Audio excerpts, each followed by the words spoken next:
আমরা কত গুণবতী, আমরা কত রূপবতী, আমাদের রূপে মুগ্ধ হয়ে গেছে জগৎপতি। এই হয়েছে অভিমান, এই অহংকার হয়ে গেল। মানে আমি কত সুন্দরী, আমি কত রূপবতী, আমি কত গুণবতী, এই যে আমি আর আমার কত রূপ আছে, আমার কত ধন আছে, এই আমি আর আমার যদি আসে, সেখানে ভগবান থাকেন।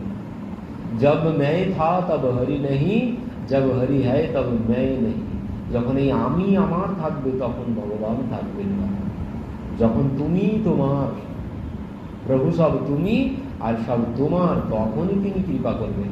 যতদিন সব আমার আমার করব, কিছুতেই তার কৃপা পাওয়া যাবে না। কেন বলছি না, আমার বলে কোনো কিছু আছে, এর মতো মিথ্যা কথা আর নেই জগতে। এখানে আমার বলে কোনো কিছু নেই, ও আমরা বলি মাত্র যে সব আমার। আমার মতো কত বলেছে যে সব আমার আমার, সব ছেড়ে চলে গেছে। আমি করেছি মন্দির, যে করেছে সে কোথায় চলে গেছে। আর একজন এসেছে এই মন্দির আমার, সেও আমার বলতে বলতে চলে যাবে। আর একজন এসে বলবে না এ মন্দির আমার। তুই এমন কত আসবে আর কত যাবে, সবাই আমার আমার বলতে বলতে চলে যাবে, অথচ যার জিনিস তারই পড়ে থাকবে। মাঝখানে সবাই আমার আমার করতে করতে চলে যাবে। এখানে আমার বলে কোনো কিছু নেই, এর মতো মিথ্যা কথা আর নেই জগতে। এখানে আমার বলে কেউ নেই। তুমি যাকেই আমার বলবে, একদিন বুঝে যাবে সে কতটা তোমার। তার আসল রূপ তুমি, ঠিক তার আসল পরিচয় তুমি পেয়ে যাবে। তুমি আজ ভাবছো এই আমার সর্বস্ব, এছাড়া আমার চলবে না, হঠাৎ একদিন দেখে যাবে মানে তার রূপ তোমার সম্মুখে আসবেই আসবে, তার আসল পরিচয়। কারণ এই জগতে আমার বলে কেউ নেই, এখানে সব স্বার্থ। সুর নর মুনি সবকে এহ রীতি, স্বার্থ লাগি করো সব প্রীতি। এখানে সবাই স্বার্থের জন্য ভালোবাসে। এখানে ভালোবাসা বলেও কোনো কিছু নেই, এখানে আমি আমার বলেও কোনো কিছু নেই, আর এখানে ভালোবাসা বলেও কোনো কিছু নেই। যা আছে সব স্বার্থ, স্বার্থ ছাড়া এখানে কোনো কিছু নেই।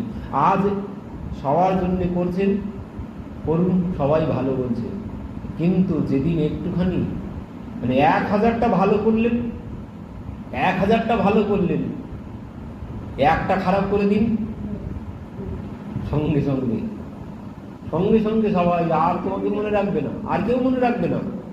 মানে 1000টা ভালো করেছো ওগুলো আর কারো মনে থাকবে না, ওই যে একটা খারাপ করেছো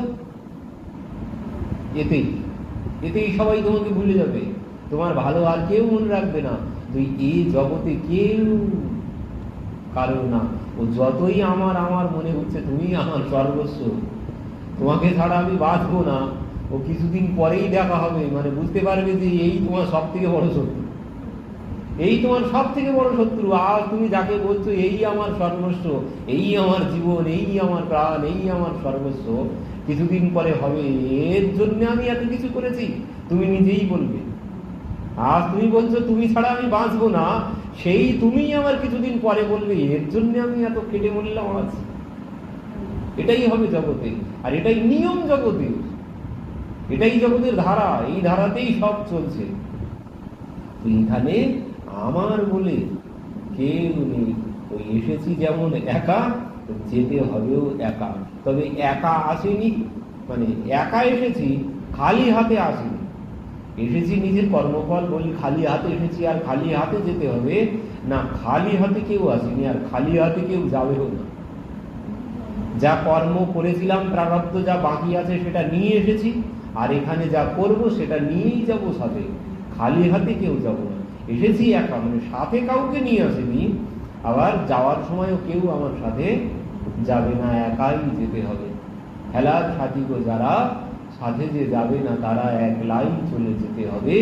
সাধের এ দেহখানি নিয়ে যে শ্মশান ভূমি, এক মুঠো ছাই হয়ে যাবে।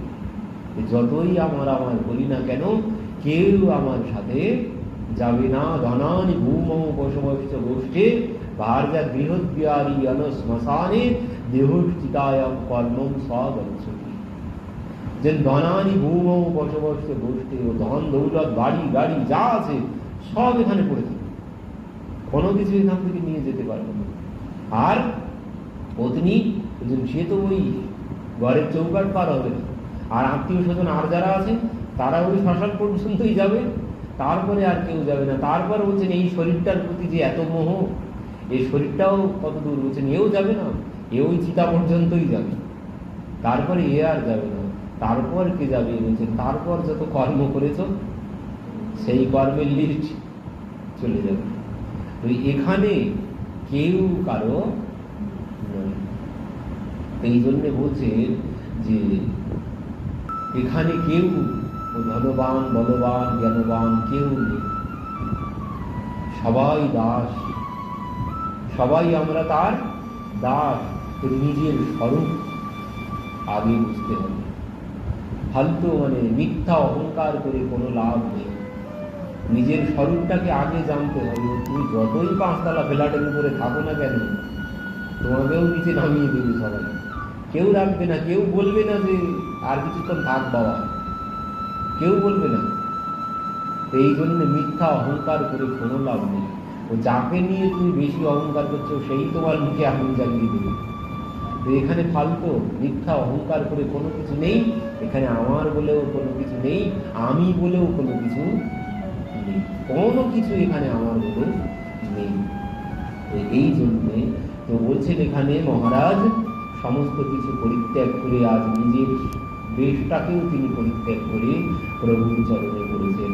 তো তিনি আজ এই গোপী যুগের শ্লোক, এই অভিমান, আমরা যে কথা বলছিলাম অভিমান, গোপীদের মধ্যে যে অভিমান হয়েছে সেই জন্য ভগবান গোপীদেরকে ছেড়ে চলে গেছেন।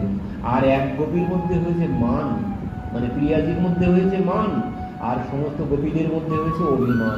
প্রিয়াজি ভাবছেন যে আমি তোমাকে এত ভালোবাসি, তুমি আমার সাথে এমন ব্যবহার করলে, এই হচ্ছে মানের স্বরূপ। আর গোপীদের মধ্যে হয়েছে অভিমান, আমরা রূপবান গুণবান। অভিমান করে কোনো লাভ হবে না। যেই অভিমান করেছেন সঙ্গে সঙ্গে ভগবান প্রিয়াজিকে নিয়ে ছুড়ে চলে গেছেন। পরবর্তীতে প্রিয়াজিরও একটু অভিমান হয়েছে, তাহলে সবাইকে ছেড়ে আমাকে নিয়ে এসেছে, আমি সর্বশ্রেষ্ঠ, এই হয়েছে একটুখানি অভিমান। প্রিয়াজিকেও ছেড়ে চলে গেছে। এবার সমস্ত গোপীরা খুঁজতে শুরু করেছেন। খুঁজতে খুঁজতে দেখলেন মাটির মধ্যে ভূমিতে পড়ে আছেন প্রিয়াজি। প্রিয়াজিকে গিয়ে জ্ঞান ফেরালেন, কৃষ্ণ নাম শ্রবণ করিয়ে জ্ঞান ফিরিয়ে বলছেন, হে প্রিয়াজি, আমরা তো তাকে অনেক খুঁজলাম, কিন্তু সামনা মিলা হমেं सामना मिला। ओ सुन राधिका किशोरी, एक पीड़ा है हमारी, सामना मिला हमें सामना मिला।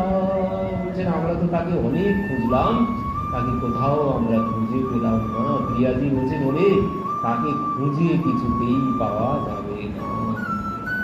তিনি যদি কৃপা করে দর্শন না দেন, ও তুমি যতই খোঁজো না কেন কোথাও তুমি তাকে খুঁজে পাবে না। কোথাও যেতে হবে না তাকে খুঁজতে। তাহলে কি করব?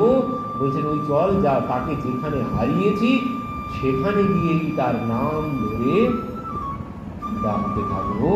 যদি সে কৃপা করে, কৃপা করে দর্শন দেয়, তাহলে তো ভালো, না হলে ওই যমুনার জলে আমরা প্রাণ বিসর্জন দেব। তো এখান থেকেই এই নামের জন্ম। এই যে প্রিয়াজি বললেন তার নাম ধরে ডাকবো, যদি সে দর্শন দেয়।